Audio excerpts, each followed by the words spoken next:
These are Tatenda's locks.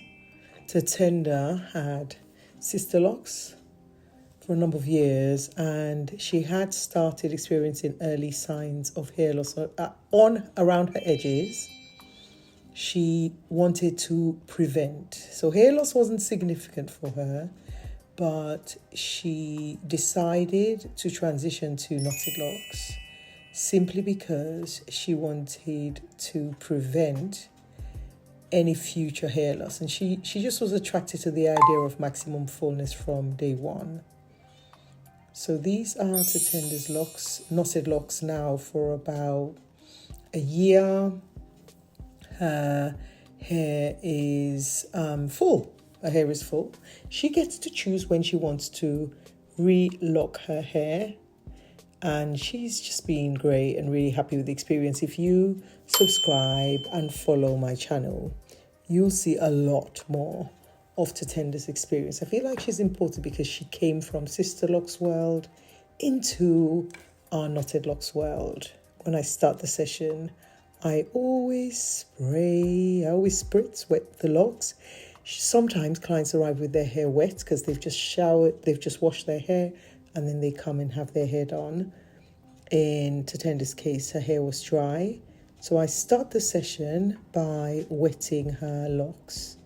Hydration is really important, and when her hair is wet, and I also oil thoroughly, it means I can move along each lock very, very quickly, easily. The knots love it, and behave even more friendlier with my hands because I've used oil and water. I want to show you close up the amount of growth Tatenda lives with. This is 3 months plus, maybe more 4 months of growth. That's her interlocked area and her knotted area. The knotted area generally is much more fuller and thicker.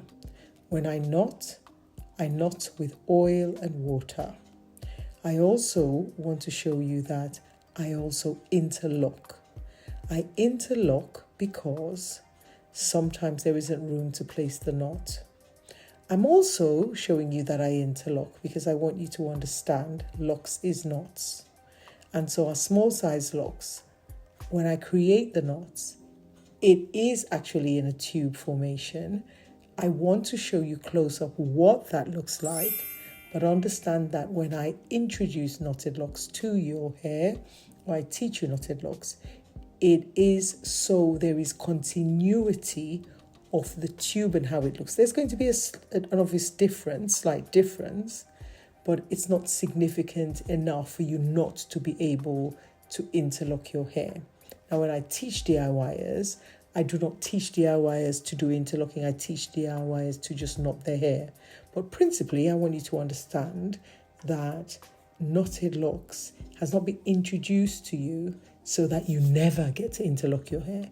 If you want to choose to interlock your hair, you absolutely can. And this shows you that interlocking is possible, even though Melissa's gone in and knotted this client's hair. This client should be back in about 5 months' time. I'm planning to relock her hair around May, June 2025.